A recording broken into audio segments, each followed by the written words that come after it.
என்னாடுடைய சிவனே போற்றி, எந்நாட்டவர்க்கும் இறைவா போற்றி.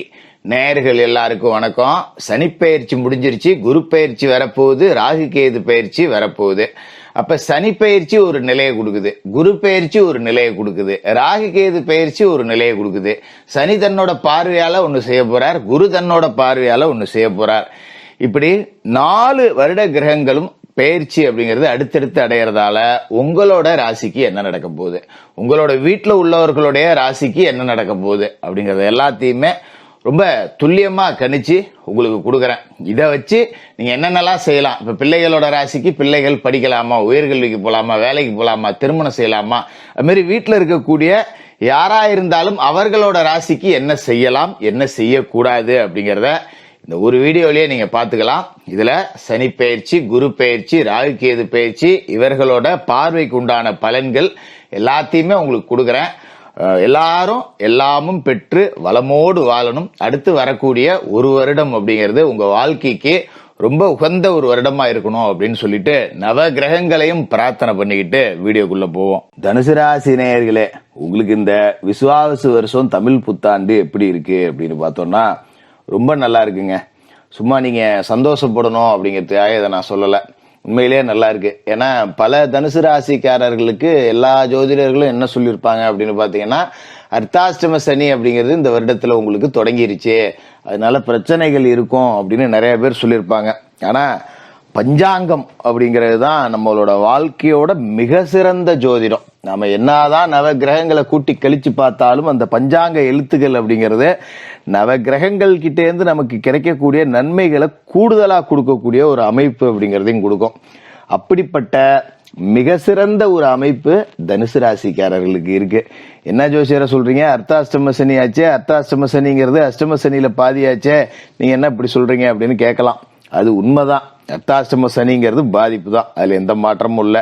சனி பகவான் 4வது வீட்டுல இருக்காரு அப்படின்னா தேக ஆரோக்கியத்துல பிரச்சனை கொடுப்பார், தாயாரோட உடல் ஆரோக்கியத்துல பிரச்சனை கொடுப்பார். இந்த மாதிரியான அமைப்புகள்லாம் இருக்கும்.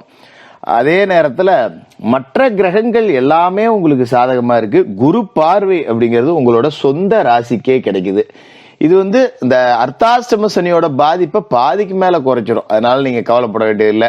ஒரு வைத்திய செலவே வந்தாலும் ஒரு 300 ரூபா, ஒரு ஆஸ்பத்திரிக்கு போனேன், ஒரு டாக்டரை பார்த்தேன், ஒரு ஊசி போட்டேன், சரியா போச்சு அப்படிங்கிற நிலைமையில தான் இருக்கும். பெருசா ஒரு அறுவை சிகிச்சை செய்யணும், ஒரு 50,000 செலவாகும், 1 லட்சம் செலவாகும், அந்த மாதிரி இடத்துக்குலாம் உங்களை கூட்டிட்டு போகாது. அதனால நீங்க அர்த்தாஷ்டம சனியை பார்த்து பயப்பட வேண்டியது இல்லை. கர்ம வினைகளை கடைபிடிங்க. யாருக்கும் நாமளால தீங்கு அப்படிங்கிறது வரக்கூடாது, அவ்வளவுதான், வேற ஒண்ணுமே கிடையாது. இது செஞ்சுட்டாலே சனி பகவான் உங்களுக்கு கெடுபலன்கள் கொடுக்கக்கூடிய இடத்துல இருந்தாலும் அவர் நீதிக்காரகன் இல்லையா, நல்ல பையன்ப்பா, யாருக்கும் எந்த தப்பும் செய்யலப்பா, இந்த ஜாதகம் கரெக்டா இருக்கா அவ்வளோப்பா அப்படின்னு சனி பகவானே உங்களுக்கு நன்மைகள் அப்படிங்கிறதையும் செய்வார். அதனால அர்த்தாஷ்டம சனி அப்படின்னு நீங்க பயப்பட வேண்டாம்.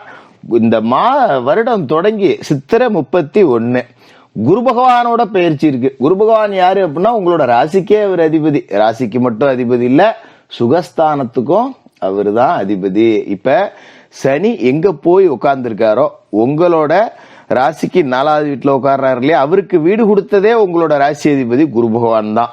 அதனால நீங்க சனி பயிற்சியை பத்தி பெருசா பயப்பட வேண்டியதில்லை.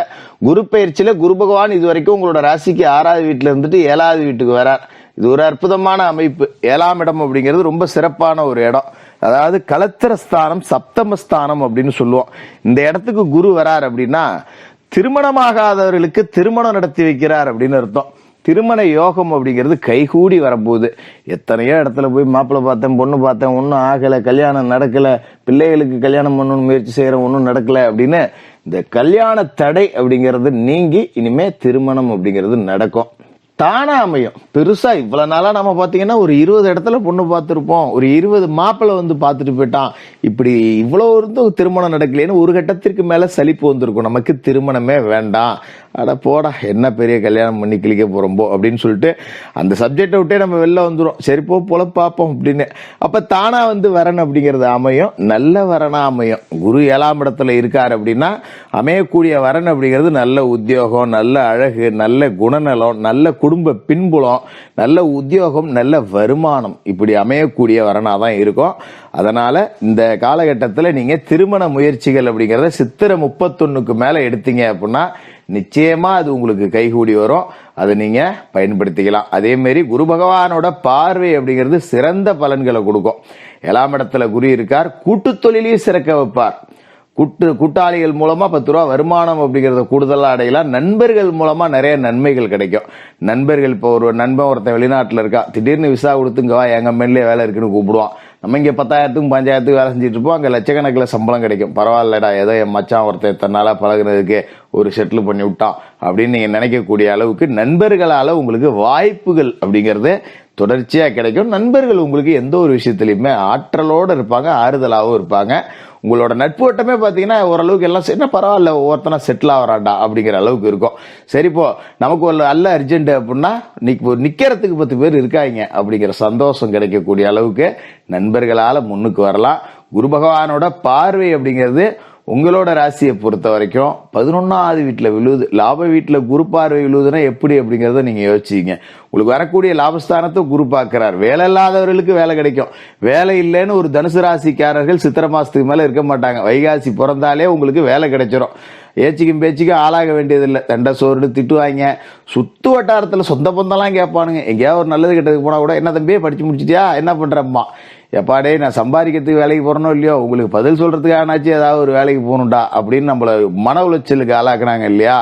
அவங்களாம் மூக்கில விரல் வைக்கிற அளவுக்கு ஒரு நல்ல வேலை, நல்ல வருமானம், ஒரு உத்தியோகம் அப்படிங்கிறது உங்களுக்கு அமையும்.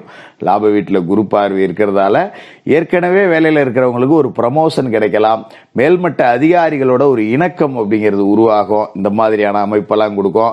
அது மாதிரி செய்தொழில் செய்யறவங்களுக்கு, சொந்த தொழில் செய்யக்கூடியவர்கள், கூட்டு தொழில் செய்யக்கூடியவர்களுக்கெல்லாம் நல்ல லாபம் இருக்கும். ஒரு கடை ஆரம்பிச்சேன், அதை நான் டெவலப் பண்ணிட்டேன்டா அப்படின்னு நீங்க தன்னிறைவு அடையக்கூடிய அளவுக்கு தொழில் வியாபாரம், வேலை வாய்ப்பு அப்படிங்கிறது நிச்சயமா ஒரு முன்னேற்றத்தோட இருக்கும். அதுல எந்த மாற்றமும் இல்லை. மாதிரி உங்களோட சொந்த ராசிக்கே குரு பார்வை இருக்கு அப்படிங்கறதால நீங்க அர்த்தாஷ்டம சனியை பத்தி கவலைப்பட தேவையில்லை. சர்வ தோஷத்தையும் நிவர்த்தி செய்யக்கூடிய ஆற்றல் அப்படிங்கிறது குரு பகவானோட அருள் பார்வை அப்படிங்கிறதுக்கு இருக்கு. அதனால குரு பார்க்க கோடி நன்மை, உங்களுக்கு கோடி நன்மை அமையும். அதோட குரு பகவானோட பார்வை ராசிக்கு 3வது வீட்டுல விழுது. 3வது வீட்டுல விழுது அப்படின்னா சகோதர ஸ்தானம் வலுவடையுது. சகோதரர்களோட வாழ்க்கை நல்லா இருக்கும். குறிப்பா இளைய சகோதரர்களோட வாழ்க்கை நல்லா இருக்கும். அவர்களால உங்களுக்கு நன்மை, உங்களால அவர்களுக்கு நன்மை, சொத்து பத்து பிரிச்சுக்கிறது, ஒருத்தருக்கு ஒருத்தர் உதவி செஞ்சுக்கிறது, இந்த மாதிரி எல்லாம் நன்மைகள் அப்படிங்கிறது நடக்கும். அதையும் நீங்க பார்த்து சந்தோஷப்படலாம். அதே மாதிரி ராகு கேது பயிற்சி வைகாசி 4ஆம் தேதி நடக்குது. வைகாசி 4ஆம் தேதி ராகு அர்த்தாஷ்டம ராகுவா 4வது இடத்துல இருந்து 3வது வீட்டுக்கு வரார். தைரிய வீரியஸ்தானத்துக்கு ராகு வராரு. உங்களுக்கு தைரியம் ரொம்ப அதிகமா இருக்கும். நமக்கு எப்ப தைரியம் அதிகமா இருக்கும், நம்ம கிட்ட காசு பணம் இருக்குடா, நமக்கு ஒரு 10 பேர் இருக்காங்கடா, நம்ம நிம்மதியா இருக்கோம்டா அப்படிங்கிறப்பதான் தைரியம் அதிகமாகும். இப்ப அந்த தைரியத்தை கொடுக்கக்கூடிய இடத்துக்கு ராகு வராருங்கிறப்ப அதீத தைரியம் அப்படிங்கிறது வரும். அப்ப எல்லாமே உங்களுக்கு வாழ்க்கையில கிடைக்க போகுது அப்படின்னு அர்த்தம். எந்த ஒரு விஷயத்திலுமே இது இறங்கினா நட்டமா போயிடுமோ, இதை செய்யலாமா, இது வேணாமா, இதை பண்ணா எப்படி போவோம், இப்படி எல்லாம் யோசிச்சுட்டு இருந்த நிலைமை மாதிரி இறங்கடா பார்த்துக்குவோம் எதா இருந்தாலும் அப்படிங்கிற அளவுக்கு துணிச்சல் இருக்கும்.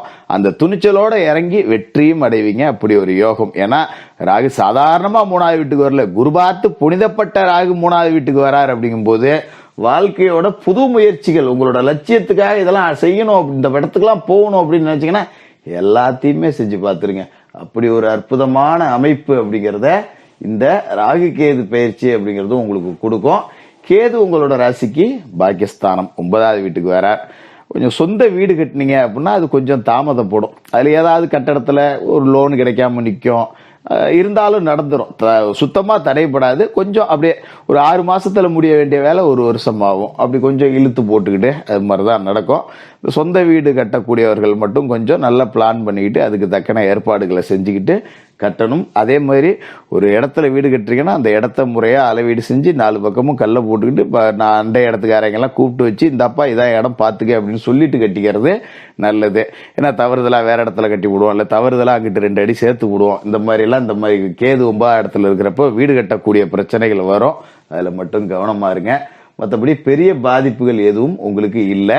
அர்த்தாஷ்டம சனி இருக்கு அப்படிங்கறதால சனிக்கிழமையில சனி பகவானுக்கு எள்ளெண்ணெய் தீபம் ஏத்துங்க. மாற்றுத்திறனாளிகளுக்கு உங்களால முடிஞ்ச உதவிகள் செய்யுங்க. இந்த விசுவாச வருடம் தமிழ் புத்தாண்டு ரொம்ப சிறப்பாவே இருக்கும். தனுசு ராசிக்காரர்களுக்கு வாழ்த்துக்கள்.